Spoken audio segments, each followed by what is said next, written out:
All right, I'm gonna do a little test on this pillow. See if I can figure out where the leak is.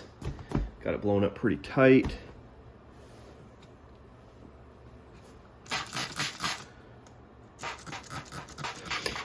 One thing to note too, I'm gonna turn my fans off.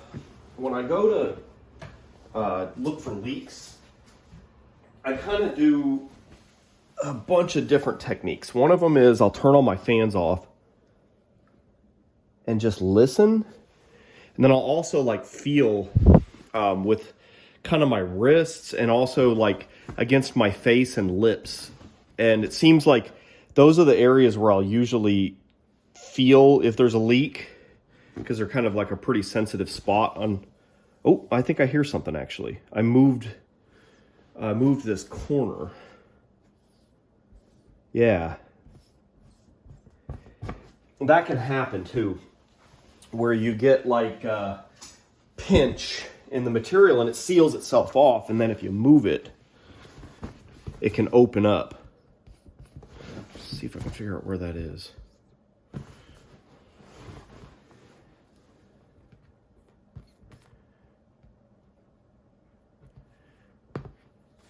Well, what I can always do too is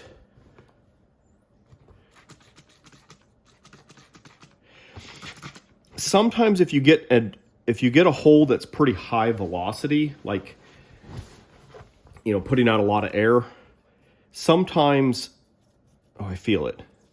Here it is.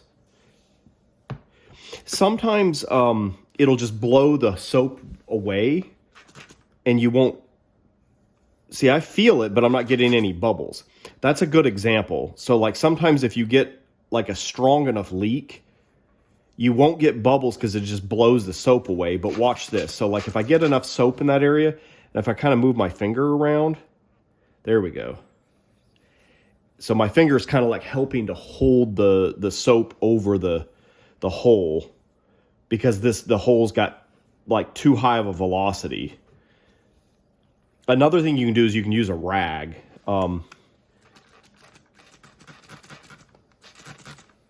Yeah, it's just tough. It like just blows it. It blows it right out.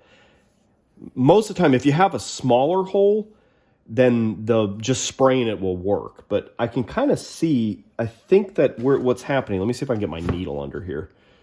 I think it's like up under this. Yeah, I think what happened is, so there's a little piece that's all over the corner right here. And then there's this piece right in here. And then it kind of looks like it kind of folded under a little bit and kind of created like a little tunnel for the air to come through right here. So like you can kind of see my needle can kind of go in there. But the cool thing is that you can just sort of take, while it's inflated, this is what I typically will do, and I'll just stick the needle up under there and I'll go ahead and inject some glue. And having it inflated like this is really kind of to your benefit, because it'll hold the material against itself once I get the glue in there.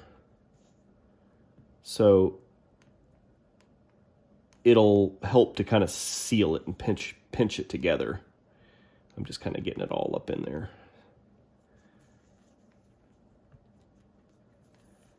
That takes a little bit because the red needles kind of doesn't put out very much glue. All right, now that I've got it in there, I'll kind of pinch that together real good. So had I not heard it, I definitely wouldn't have seen it by spraying with the soapy water, because that was kind of a high enough velocity. Maybe if I took a rag, or maybe if I sometimes if I'm really desperate looking for a hole, I'll just kind of do my hand like this over it and see if I happen to kind of catch it. Alternatively, the other thing you can do too is you can fill up a bathtub and basically just kind of dunk it. It's tough, you know, to submerge the whole thing, but you can kind of like, you know, push this half in and then like flip it over and push this half in, and then maybe do like this edge and so forth. And For bigger things, you can even do it. You just have to kind of like, maybe not inflate the whole thing, but put enough air in there, and then you can kind of like squeeze the air into an area and try to like submerge pieces of it. It's not perfect, but it you know, if you get desperate, that is a way to do it, by dunking. Typically, I don't have to ever go that far. There's been a few times where I just couldn't find something and I had to kind of go that far. What I'll do is just sort of check everything. That might have been the only leak. You never know, though. So why don't I just go ahead and I'm going to kind of just check everything, and then I'll just maybe leave it overnight and see if it loses any air. Sometimes that's what you have to do, is just kind of do it overnight, and then if you're not finding any more leaks, just, you know, let it go overnight, and then if it loses air, then obviously maybe there's still a leak somewhere.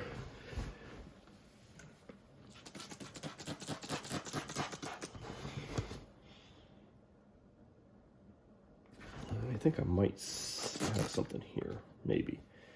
It's always a little tricky because sometimes bubbles will collect.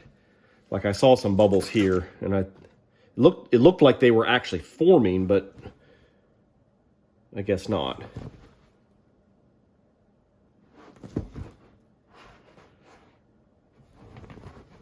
Let's go back and check our spot that was leaking a minute ago. It looks like it's good. So let's go along this seam, see if there's anything.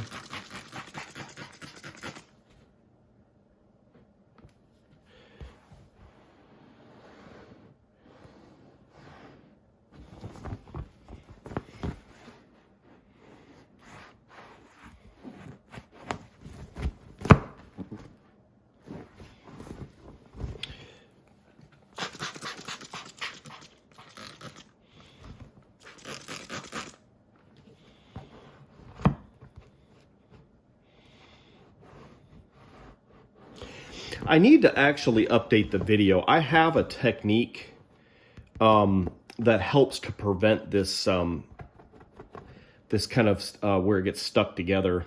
What I've started to do, and I didn't do this back when I made the video on the pillow, but I will take and I will do an overlap seam. You can't do like a whole lot of an overlap, because you get into some weird stuff down at the ends when you got to go do your corner.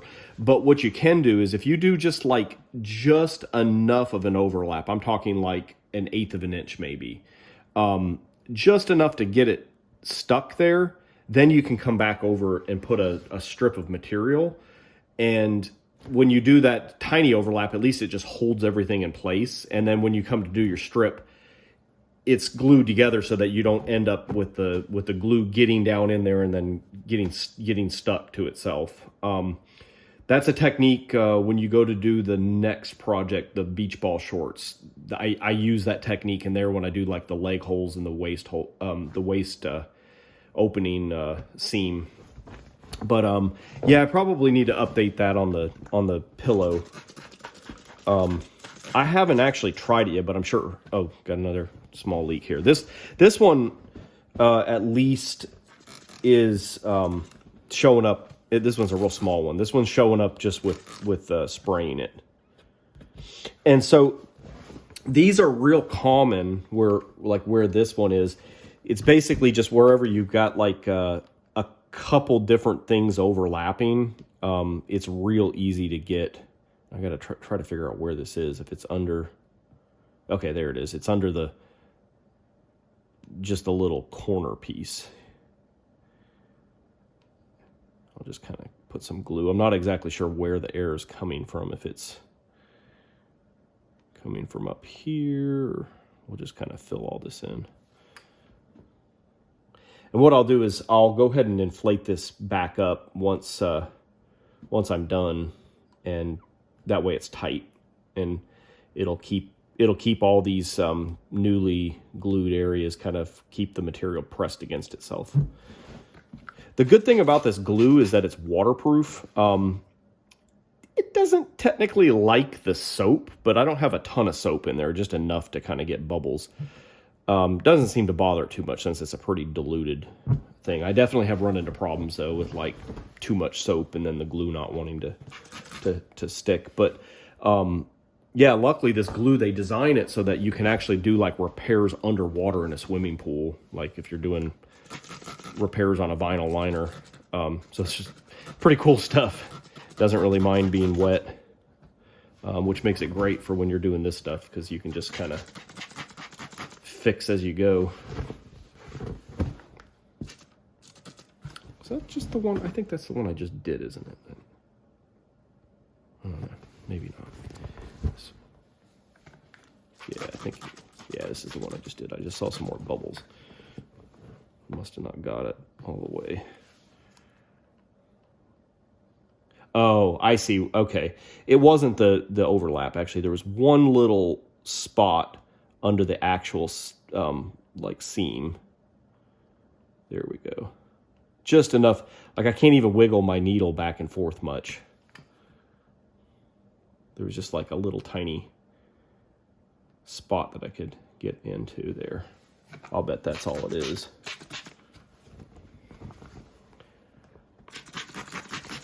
Yeah. Dang it, really? Maybe. Okay, no, there's another one. Okay, here's another little spot. It was just like a gap.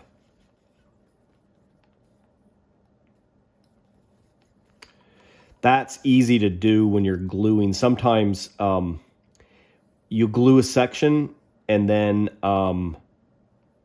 you'll stop and then you'll start gluing some more. And what I try to do is I'll try to peel up like just a little bit of what I just did before I start gluing some more. Just to verify like I don't have a gap. That way I can see, like I'll peel up and I'll see, okay, there was glue there, and then I'll kind of glue over that and then keep going and then stop and then peel up just a little bit, like, you know, just enough to where I can see the glue. And then that way, as I move along, I don't have a gap, because the gaps are really easy to get when you stop and then you do like another section. But all right, I think that was it there.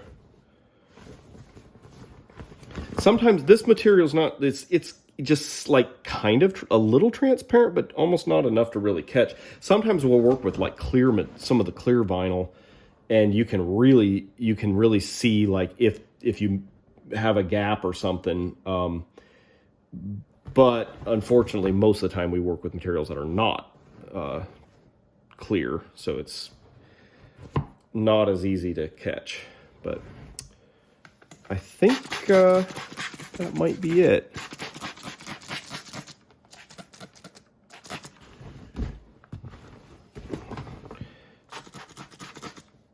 One thing I was going to say, if you ever get these